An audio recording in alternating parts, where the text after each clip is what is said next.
Hi hello friends, మనం ఈరోజు వచ్చేసి 4th జూన్ 2020కి సంబంధించిన కరెంట్ అఫైర్స్ గురించి అయితే ఈ వీడియోలో క్లారిటీగా డిస్కస్ అయితే చేసుకుందాం. సో నిన్న కరెంట్ అఫైర్స్లో ఒక క్వశ్చన్ అడిగాను, ఇటీవలే వార్తల్లో ఉన్న రాజాజీ టైగర్ రిజర్వ్ ఏ రాష్ట్రానికి చెందినది అని. చాలామంది రైట్ ఆన్సర్ పెట్టారు. అండ్ దీనికి ఆన్సర్ నేను చెప్పబోయే ముందు మీ అందరికీ ఒకటి చెప్పాలి.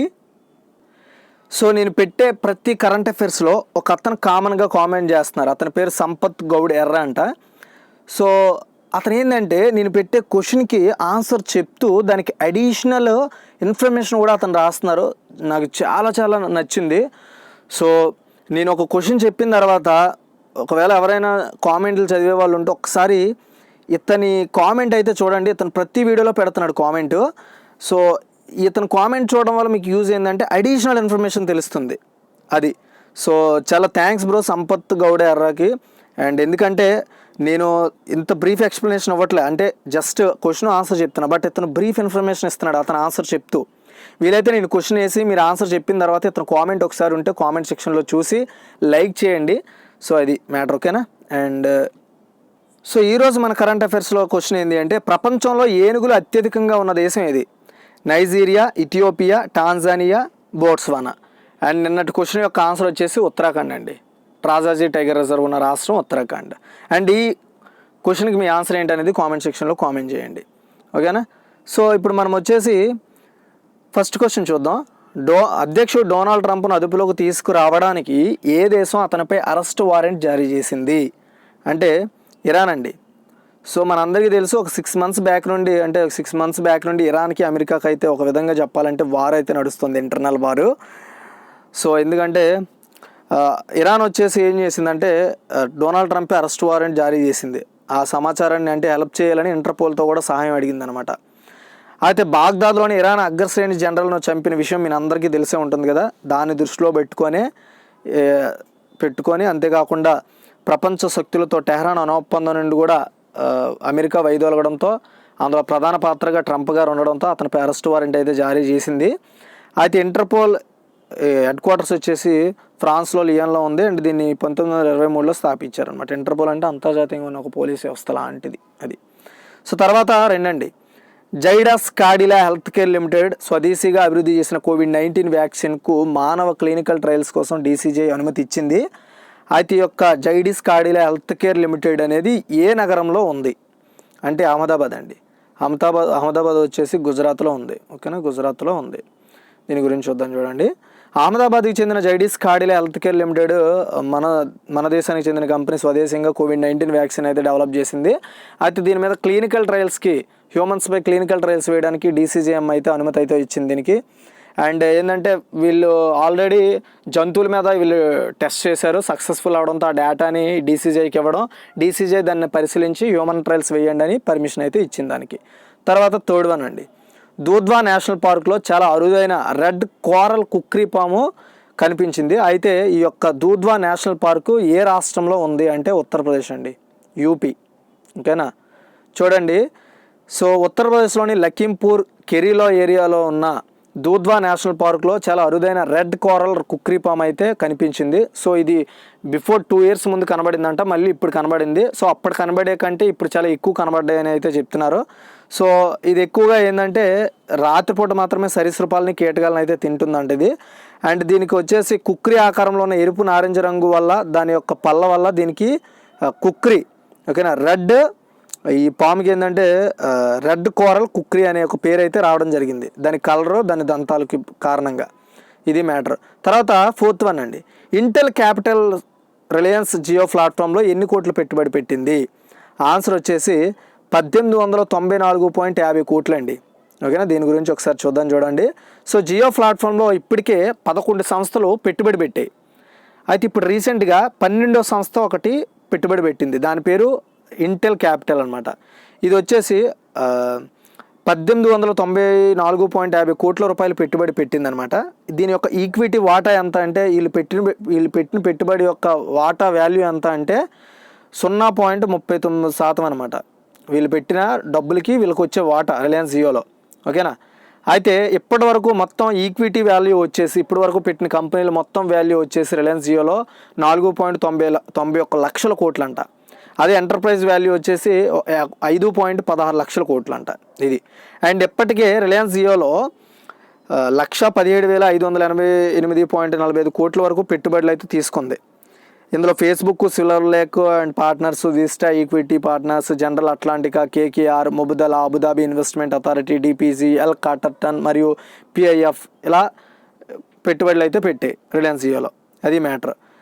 తర్వాత 5th వన్ అండి. ఐక్యరాజ్య సమితి ఇటీవల విడుదల చేసిన గ్లోబల్ ఈ వేస్ట్ మానిటర్ 2020 నివేదిక ప్రకారం 2019లో ఈ వ్యర్థాలు విడుదల చేయడంలో ప్రపంచవ్యాప్తంగా భారతదేశం యొక్క ర్యాంక్ ఎంత అంటే 3వ ర్యాంక్ అండి. ఓకేనా. సో మనకి ఇప్పటికీ 2000 అంటే నిన్న రిలీజ్ చేశారు దీన్ని నైట్కి. దీన్ని ఏంటంటే యునైటెడ్ నేషన్స్ వాళ్ళు రిలీజ్ చేశారు. దీని పేరు ఏంటంటే గ్లోబల్ ఈ వేస్ట్ మానిటర్ 2020. దీని ప్రకారము ప్రపంచవ్యాప్తంగా 2019లో 53.6 మిలియన్ టన్నుల ఎలక్ట్రిక్ వ్యర్థాలను అయితే రిలీజ్ చేశారంట మొత్తం ప్రపంచవ్యాప్తంగా. అందులో ఫస్ట్ ప్లేస్లో చైనా ఉందంట. చైనా 10.1 మిలియన్ టన్నుల ఈ వేస్ట్ని అయితే రిలీజ్ చేసింది. సెకండ్ ప్లేస్లో అమెరికా ఉంది. అమెరికా వచ్చేసి 6.9 మిలియన్ టన్నుల ఈ వేస్ట్ని రిలీజ్ చేసింది. మన ఇండియా వచ్చేసి ఇందులో థర్డ్ ప్లేస్లో ఉంది. మన ఇండియా వచ్చేసి 3.2 మిలియన్ టన్నుల ఈ వేస్ట్ని అయితే రిలీజ్ చేసిందంట. మొత్తం ప్రపంచ ఈ వ్యర్థాలలో మన దేశము, చైనా, అమెరికా కలిసి 38% ఈ వేస్ట్ని రిలీజ్ చేస్తున్నాయంట. సో అత్యధికంగా ఈ వేస్ట్ని రిలీజ్ చేస్తున్న 3 దేశాలు ఇవే. అండ్ 100%లో 38% వాటా ఈ 3 దేశాలే రిలీజ్ చేస్తున్నాయంట ఈ వేస్ట్ని. అది తర్వాత దాన్ని ఎవరు రిలీజ్ చేశారో చెప్పాను, గుర్తుపెట్టుకోండి. భారతదేశంలో మదర్ ఆఫ్ కొరియోగ్రఫర్గా ప్రసిద్ధి చెందిన వ్యక్తి, ఇటీవల కన్ను మూసిన బాలీవుడ్ యొక్క కొరియోగ్రాఫర్. సో ఆవిడ పేరు ఏమిటి అంటే సరోజ్ ఖాన్ అండి. సరోజ్ ఖాన్ వచ్చేసి ఒక డ్యాన్స్ కొరియోగ్రాఫర్ ఈవిడ. సో ఈవిడ గుండెపోటు కారణంగా చనిపోవడం జరిగింది. ఆమె 4 దశాబ్దాలుగా కొరియోగ్రఫీ ప్రపంచంలో కొనసాగుతున్నారంట. ఇప్పటి వరకు 2000కు పైగా పాటలకు ఆవిడ కొరియోగ్రఫీ చేసింది. ఆమె భారతదేశంలో మదర్ ఆఫ్ కొరియోగ్రఫీగా కూడా ఆవిడని పిలుస్తారంట. అండ్ మన తెలుగులో కూడా 2 మూవీస్కి అయితే ఆవిడ కొరియోగ్రఫీ చేసింది. సో దీనికి మీరు అడిషనల్ ఇన్ఫర్మేషన్ ఇంకా తెలుసుకోవాలనుకుంటే మార్నింగ్ పేపర్ అనాలిసిస్లో చెప్పాను, అక్కడ చూడొచ్చు. తర్వాత 7th వన్ అండి. ఎడ్వర్డ్ ఫిలిప్ ఇటీవల ఏ దేశ ప్రధాని పదవికి రాజీనామా చేశారు? ఆన్సర్ వచ్చేసి ఫ్రాన్స్ అండి. ఓకేనా. సో ఏంటంటే ఫ్రాన్స్ ప్రధానమంత్రి అయిన ఎడ్వర్డ్ ఫిలిప్ గారు యొక్క ఫ్రెంచ్ ప్రభుత్వానికి సంబంధించి 2020 జూలై 3న తమ రాజీనామాలకు అయితే సమర్పించేశారు. సో 49 ఏళ్ళ ఎడ్వర్డ్ ఫిలిప్ 15 మే 2017 పదవిలోకి ఎక్కి జూలై 3, 2020 అయితే అతను పదవి నుండి అయితే వైదొలుగుతున్నారు. సో అతను స్వతహాగా రాజీనామాలు అయితే ప్రకటించుకున్నారనమాట. సో నెక్స్ట్ 8th వన్ అండి. ప్రపంచ అలర్జీ వీక్ అంటే ఇంటర్నేషనల్ అలర్జీ వీక్ 2020ను ఏ తేదీ నుండి ఏ తేదీ వరకు సెలబ్రేట్ చేస్తారు అంటే నిర్వహిస్తారు అంటే 28 జూలై నుండి జూలై 4 వరకు అంటే ఈరోజు వరకు ఇంటర్నేషనల్ అలర్జీ వీక్ 2020ని 28 జూన్ నుండి జూలై 4 వరకు అయితే సెలబ్రేట్ చేస్తారు. సో దీన్ని ప్రపంచ అలర్జీ సంస్థ వరల్డ్ అలర్జీ ఆర్గనైజేషను ఈ డేని అయితే ప్రకటించడం జరిగింది. సో ఈ యొక్క ప్రపంచ అలర్జీ వీక్ 2020 జూన్ 28 నుండి జూలై 4 వరకు అయితే సెలబ్రేట్ చేస్తున్నారు. దీని యొక్క మెయిన్ కారణం ఏంటంటే ప్రజల్లో ఉండే అలర్జీ ప్రభావం గురించి ప్రజలకు అవగాహన కల్పించడం ఈ రోజు యొక్క లక్ష్యము. తర్వాత 9, ప్రతి సంవత్సరం అంతర్జాతీయ సహకార దినోత్సవం ఈ క్రింది రోజులలో ఎప్పుడు జరుగుతుంది? ఆన్సర్ వచ్చేసి జూలై 1st సాటర్డే. ఓకేనా. సో ఎందుకు జూలై 1st సాటర్డే అన్న అంటే దీనికి పర్టికులర్ డేట్ ఉండదు. ఓకేనా. అందుకనే అంటే సో ఈ జూలై 1st సాటర్డే అంటే అర్థం ఏంటంటే ఆ డేట్ ఎప్పుడైనా మారచ్చు, బట్ ఆ డే నేమ్ మాత్రం ఒకటే ఉంటుంది. సో ఈ సంవత్సరం జూలై 4th పడింది, కిందసారి జూలై 6th పడవచ్చు లేదా 3rd పడవచ్చు, ఎప్పుడైనా పడవచ్చు. అందుకని వీళ్ళు ఏంటంటే ఒక టార్గెట్ పెట్టుకున్నారు జూలై 1వ శనివారం రోజున సో అంతర్జాతీయ సహకార దినోత్సవం జరుపుకోవాలని. అంతేకాకుండా దీన్ని 1923లో స్టార్ట్ చేశారు ఈ డేని. సో అంతర్జాతీయ సహకార దినోత్సవం దీని యొక్క మెయిన్ ఆలోచన ఏంటంటే సహకార ఉద్యమాన్ని జరుపుకునేందుకు అంటే సంస్థలపై ప్రజలపై సహకారాలు అందించుకోవడం కోసం, వాటిపై అవగాహన పెంచడం కోసం ఈ డేని అయితే సెలబ్రేట్ చేస్తున్నారు. అయితే 2020లో అంతర్జాతీయ సహకార దినోత్సవం వచ్చేసి జూలై 4న పడింది, గుర్తుపెట్టుకోండి. నెక్స్ట్ ఇయర్ ఇది మారిపోవచ్చు, బట్ వీళ్ళు మెయిన్ కాన్సెప్ట్ ఏంది జూలై 1st సాటర్డేనే జరుపుకోవాలి, అది ఏ డేట్ వచ్చినా సరే. తర్వాత 10 చిన్నకారు రైతులకు ఆదుకునేందుకు ఉచిత బోరు పథకాన్ని ఏ రాష్ట్ర ప్రభుత్వం ప్రకటించింది? ఓకేనా. సో ఆన్సర్ వచ్చేసి ఆంధ్రప్రదేశ్ అండి. సో ఆంధ్రప్రదేశ్ గవర్నమెంట్ ఏం చేసిందంటే ఎవరైతే చిన్నకారు రైతులు ఉంటారో వాళ్ళకి ఉచితంగా బోరు వేయాలనే ఆలోచన ఒక పథకాన్ని అయితే ప్రవేశపెట్టింది. ఈ పథకం కూడా వైఎస్ఆర్ రైతు భరోసా కిందనే వస్తుందని చెప్తున్నారు అనమాట. ఓకేనా, ఆ పథకం కిందే వస్తుందంట. ఓకేనా, అయితే ఇది కూడా ఓన్లీ 5 ఎకరాల లోపు ఉన్న వారికి మాత్రమే ఈ బోర్ని అయితే ఉచితంగా వేస్తారు. దీనికి కావాల్సిన పర్మిషన్స్ అనమాట, ఉత్తర్వులు పంచాయతీరాజ్ అండ్ గ్రామీణ అభివృద్ధి శాఖ అయితే ఈరోజు రిలీజ్ చేశారు. దీనికి సంబంధించి ఎవరైతే 5 ఎకరాల లోపు ఉంటారో, బోరు కావాల్సిన వాళ్ళు ఉంటారో, సో నీటి బోరు, వాళ్ళు సచివాలయంలో వెళ్ళి అప్లై చేసుకోవాలన్నమాట. పాస్బుక్, ఆధార్ కార్డు ఆధారంగా సో ఇవన్నీ ప్రూఫ్స్ చూపెట్టి వాళ్ళు అప్లై చేసుకుంటే రివ్యూ చేయడానికి వస్తారు. చూసి వాళ్ళకైతే ఉచితంగా బోరు వేస్తారనమాట. తర్వాత 11 అండి, అవుట్సోర్సింగ్ కాంట్రాక్ట్ ఉద్యోగుల భద్రత కోసం ఆప్కోస్ అనే ఒక కార్పొరేషన్ ప్రారంభించిన రాష్ట్రం ఏది? APCOS అని విడిగా చదవాలి, కలిపి అయితే ఆప్కోస్ అనమాట. ఈ కార్పొరేషన్ ప్రారంభించిన రాష్ట్రం ఏంటి అంటే ఆంధ్రప్రదేశ్ అండి.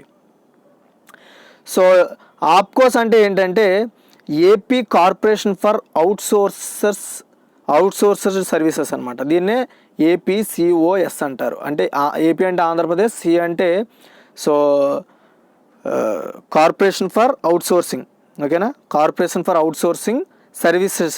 ఓకేనా, సర్వీసెస్ ఆప్కోస్ అంటే. దీనిని ఆంధ్రప్రదేశ్ ముఖ్యమంత్రి అయిన జగన్మోహన్ రెడ్డి గారు అయితే స్టార్ట్ చేశారు. దీనివల్ల యూజ్ ఏంటంటే ఎవరైతే అవుట్సోర్సింగ్ ఉద్యోగాల్లో జాయిన్ అవుతారో వాళ్ళకి ఎలాంటి అన్యాయాలు జరగకుండా పారదర్శకంగా ఉద్యోగాల నియామకాలు, జీతాలు ఇవ్వడము త్వరగతిన ఇవ్వడాన్ని ఉద్దేశించి ఈ ఆప్కోస్ అనే కార్పొరేషన్ అయితే పెట్టడం జరిగింది. ఈ కార్పొరేషన్ ఏం చేస్తుందంటే వాళ్ళకు సరైన టైంలో ఉద్యోగ జీతాలు అమర్చడం, ఉద్యోగాలకు సంబంధించిన రిక్రూట్మెంట్లో సరైన టైంలో ఎలాంటి అన్యాయాలు జరగకుండా, అక్రమాలు జరగకుండా ఉద్యోగాలను కల్పించడమే దీని యొక్క ప్రధాన లక్ష్యం అనమాట. ఈ యొక్క AP corporation for outsourced services యొక్క ఆప్కోస్ యొక్క ప్రధాన లక్ష్యం అనమాట. సో ఈ ప్రోగ్రామ్ స్టార్ట్ చేస్తేనే, ఈ కార్పొరేషన్ స్టార్ట్ చేస్తూనే 50,000 మందికి పైగా అవుట్సోర్సింగ్ ఉద్యోగాల నియామక పత్రాలు అయితే అందజేస్తూ అప్రూవల్ అయితే ఇచ్చారనమాట జగన్మోహన్ రెడ్డి గారు. తర్వాత 12 అండి, ట్రాన్స్జెండర్లకు పెన్షన్ ఇవ్వనున్నట్లు ప్రకటించిన రాష్ట్రం ఏది? ఆన్సర్ వచ్చేసి ఒడిస్సా అండి.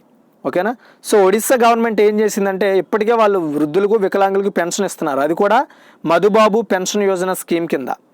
అయితే ఇప్పుడు అదే యొక్క స్కీమ్లో ట్రాన్స్జెండర్లు కూడా, ఒడిస్సా రాష్ట్రంలో ఉన్న 5,000 మంది ట్రాన్స్జెండర్లకు కూడా వయసుకు తగ్గట్టుగా 500 రూపాయలలో స్టార్ట్ చేసి 900 వరకు నెల వాళ్ళకి పెన్షన్లు ఇవ్వాలనే ఒక మ్యాటర్ని అయితే అనౌన్స్ చేశారు. సో ఇస్తున్నట్టుగా ఇకపై వచ్చే నెల నుండి వీళ్ళకైతే ఇకపై ట్రాన్స్జెండర్లు కూడా పెన్షన్ అయితే ఇస్తారు. అది కూడా ఏజ్ తగ్గట్టుగా. ఆ బేసిక్ ఏంటంటే 500 నుండి 900 రూపాయల మధ్య ఏజ్కి తగ్గట్టుగా డబ్బులు అయితే ఇస్తారు. అది 5,000 మందికి ఒడిస్సాలో. సో ఈ విషయాన్ని వీళ్ళు ఆల్రెడీ 2019లో జరిగిన ఎలక్షన్స్లోనే మేనిఫెస్టోలో చెప్పారు. ఆ మేనిఫెస్టోలో చెప్పింది ఇప్పుడు అప్రూవల్ చేస్తున్నారనమాట, అమలు చేస్తున్నారు. తర్వాత 13, వాయు కాలుష్యాన్ని తగ్గించడానికి ఏ రాష్ట్రము లేదా యూటీ పోదే లగావో పర్యావరణ బచావో అనే ప్రచారాన్ని ప్రారంభించిందంటే ఢిల్లీ అండి, న్యూఢిల్లీ కాదు. సో ఢిల్లీ. ఓకేనా, ఢిల్లీ అనమాట. న్యూఢిల్లీ అంటే ఢిల్లీలో ఒక డిస్ట్రిక్ట్. బట్ ఢిల్లీ గవర్నమెంట్ ఈ యొక్క కాలుష్యాన్ని తగ్గించడానికి పోదే లగావో పర్యావరణ బచావో అనే ప్రచారాన్ని స్టార్ట్ చేసిందనమాట. సో ఈ విషయాన్ని ఢిల్లీ పర్యావరణ మంత్రి అయిన గోపాల్ రాయ్ గారు చెప్పడం జరిగింది. 17 రోజుల పాటు ఈ యొక్క పోదే లగావో పర్యావరణ బచావో అనే ఒక కార్యక్రమాన్ని ప్రారంభిస్తామని చెప్పారు, అంటే ఆర్గనైజ్ చేస్తామని చెప్పారు 17 days. దీన్ని ప్లాంట్ ట్రీస్ సేవ్ ఎన్విరాన్మెంట్ అని అంటారు ఇంగ్లీష్లో. జూలై 10న స్టార్ట్ చేస్తారు దీన్ని, జూలై 26తో ఎండ్ అయిపోతుంది. అక్కడున్న ఢిల్లీలో ఉన్న NH నేషనల్ హైవే మీద సో ఈ యొక్క ప్రోగ్రామ్ని అయితే కండక్ట్ చేస్తామని చెప్పారు. అంతేకాకుండా ఈ కాలుష్యాన్ని తగ్గించడం కోసం మొత్తం 31 లక్షల మొక్కలను అయితే హైవే వెంబడ నాటుతున్నామని కూడా చెప్పడం జరిగింది. తర్వాత 14 అండి, డ్రగ్ డిస్కవరీ యాక్ట్ 2020 అనే చొరవను ఏ మంత్రిత్వ శాఖ AICTE, CSIR, CDC మొదలైన వాటితో పాటు కలిసి ప్రారంభించింది అంటే మానవ వనరుల అభివృద్ధి మంత్రిత్వ శాఖ అండి. ఓకేనా, చూడండి, కేంద్ర HRD మంత్రి అయిన శ్రీ రమేష్ పోఖ్రియాల్ నిశాంక్ గారు, సో అంతేకాకుండా ఆరోగ్య మంత్రి అయిన డాక్టర్ హర్షవర్ధన్ గారితో కలిసి డిస్కవరీ హ్యాక్థాన్ DDH 2020ను ఆన్లైన్ ప్లాట్ఫామ్ ద్వారా స్టార్ట్ చేశారు.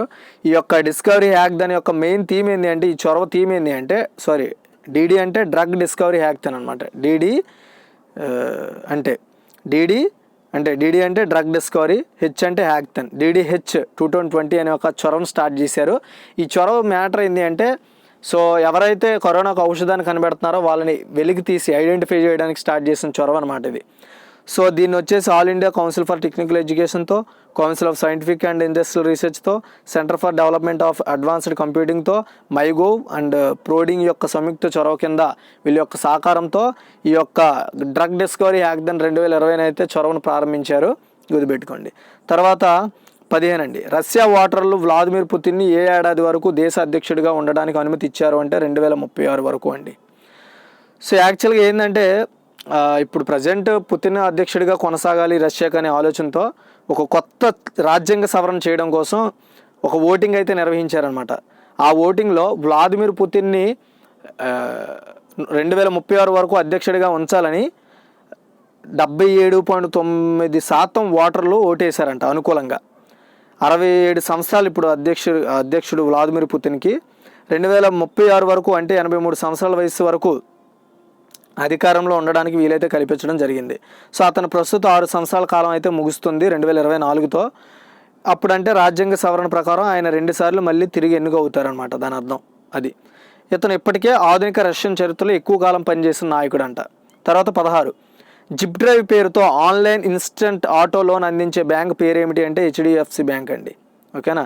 సో సింపుల్గా చెప్పాలంటే వాళ్ళు ఎవరైతే సెలెక్ట్ చేస్తారో హెచ్డిఎఫ్సి బ్యాంక్ వాళ్ళకి ఏంటంటే వాళ్ళకున్న మొత్తం హెచ్డిఎఫ్సి బ్యాంకు మొత్తం ఈ యొక్క బ్యాంకు ఉన్న 1000 నగరాల్లో వాళ్ళు సెలెక్ట్ చేస్తున్న కొంతమంది వినియోగదారులకు వాళ్ళు ఒకవేళ ఈ లోన్కి పెట్టుకోవాలనుకుంటే online instant auto loan Zip Drive అనే పేరుతో వీళ్ళకి ఆటోమేటిక్గా ఆన్లైన్లోనే లోన్ ఇచ్చే విధంగా ఒక సాఫ్ట్వేర్ ద్వారా క్రెడిట్ అసెస్మెంట్ అయ్యే విధంగా ఒక ప్రోగ్రామింగ్ అయితే చేశారు. దానికి జిప్ డ్రైవ్ అని పెట్టారనమాట. వాళ్ళు సెలెక్ట్ చేసుకున్న కస్టమర్లు అంటే దానికి ఎలిజిబుల్ అయిన కస్టమర్లు ఎవరైతే ఉంటారో వాళ్ళకి ఇన్స్టెంట్గా ఆన్లైన్లోనే అప్లై చేస్తే లోన్ వస్తుందన్నమాట. దానికి జిప్ డ్రైవ్ అనే పేరు పెట్టుకున్నారు.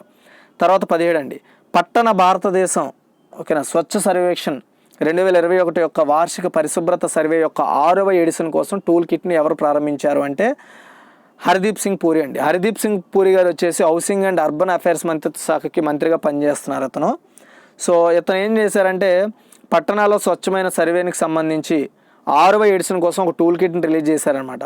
సో ఈ టూల్ కిట్లో దేన్ని మెయిన్ థీమ్గా తీసుకున్నారంటే తడి వ్యర్థ పదార్థాలు ప్రాసెసింగ్ చేయడము, ఆ సదుపాయాల ఏర్పాటు కోసము, మురికి నీటిని శుభ్రం చేయడము, అంతేకాకుండా మళ్ళీ తిరిగి వాడుకునేటట్టు చేయడం, చెత్తను విడిగా సేకరించి ప్రాసెసింగ్ సైట్ వరకు నిర్వహించడం, ఇలాంటివన్నీ కూడా ఈ టూల్ కిట్లో వివరిస్తూ అవసరం పడుతుందన్నమాట ఈ టూల్ కిట్ అనేది. తర్వాత 18 అండి, ఇన్వెస్ట్మెంట్ మేనేజర్ బోర్డు సభ్యులు నియమించడానికి NHIA ఏర్పాటు చేసిన search come selection committee convener ఎవరు అంటే సుఖ్బీర్ సింగ్ సంధు అండి. ఓకేనా. సో సింపుల్గా చెప్పాలంటే ప్రొఫెషనల్ మేనేజ్మెంట్ స్ట్రక్చర్ని కలిగి ఉండడం కోసం NHIA అంటే నేషనల్ హైవేస్ అథారిటీ అనమాట. అది కాదు, NHIA 2 స్వతంత్ర డైరెక్టర్లను ఇన్వెస్ట్మెంట్ మేనేజర్ బోర్డుకి ఒక చైర్మన్ నియమించడం కోసం చూడండి NHIAకి. ఓకేనా. సో ఈ యొక్క NHIAకి స్వతంత్ర డైరెక్టర్గా ఇన్వెస్ట్మెంట్ మేనేజర్ బోర్డుకి ఒక చైర్మన్ నియమించడం కోసం సెర్చ్ కమ్ సెలక్షన్ కమిటీని అయితే ఏర్పాటు చేశారు. సో డాక్టర్ సుఖ్బీర్ సింగ్ సంధు గారు ఇప్పుడు ప్రజెంట్ NHIAకి చైర్మన్గా ఉన్నారు. ఈ యొక్క కమిటీ కన్వీనర్ మరి ఇతర సభ్యులతో housing development finance corporation chairman అయిన దీపక్ పరేఖ్ గారు and Girish Chandra Chaturvedi ICICI అంటే industrial credit and investment corporation of India యొక్క చైర్మన్, అంతేకాకుండా MORTH మాజీ కార్యదర్శి సంజయ్ మిత్ర గారు, వీళ్ళు ముగ్గురు కలిసి ఈ యొక్క బోర్డర్లను స్వతంత్ర డైరెక్టర్లను ఇన్వెస్ట్మెంట్ మేనేజ్ బోర్డుకి ఒక చైర్మన్ నియమించడం కోసం వీళ్ళు ఒక కమిటీగా ఏర్పడి వాళ్ళని సెలెక్ట్ చేస్తారనమాట. తర్వాత 19 మొబైల్ మాస్టర్ జీ పేరుతో వర్చువల్ తరగతి గది వ్యవస్థను ఏ IIT అభివృద్ధి చేసింది అంటే IIT కాన్పూర్ అండి. So Indian institute of technology Kanpur వాళ్ళు వర్చువల్ క్లాస్ రూమ్ను ఏర్పాటు చేయడం కోసం మొబైల్ మాస్టర్ జీ అనే దాన్ని డెవలప్ చేశారు. ఇదేంటంటే ఇంట్లోనే ఒక క్లాస్ సెటప్ని అయితే ఏర్పాటు చేస్తుంది. సో వాళ్ళు స్మార్ట్ ఫోన్ యూజ్ చేసుకొని టీచర్స్ చెప్పే ఉపన్యాసాలు సూచనలు అయితే రికార్డ్ చేసి మళ్ళీ వినడానికి వీలు కల్పిస్తున్నారు. IIT కాన్పూర్ యొక్క ఇమాంజినీరింగ్ ల్యాబ్ దీన్ని అయితే డెవలప్ చేసింది. సో ఇది guys ఈరోజు ఒక టోటల్ కరెంట్ అఫైర్స్. నచ్చితే లైక్ చేసి షేర్ చేసి అండ్ అంతేకాకుండా మన ఛానల్కి సంబంధించిన 2 టెలిగ్రామ్ గ్రూప్స్ ఉన్నాయి. జాయిన్ అవ్వాలనుకుంటే జాయిన్ అవ్వండి అండ్ యాప్ ఉంది ఇన్స్టాల్ చేసుకోండి. ఎందుకంటే దీనికి సంబంధించిన క్విక్ రివ్యూ అందులోనే రాబోతుంది క్విజ్ రూపంలో. అండ్ అందులో ఇంగ్లీషు అండ్ తెలుగులో కూడా అప్లోడ్ చేస్తున్నాము. ఇన్స్టాల్ చేసుకోండి. Thanks for watching friends.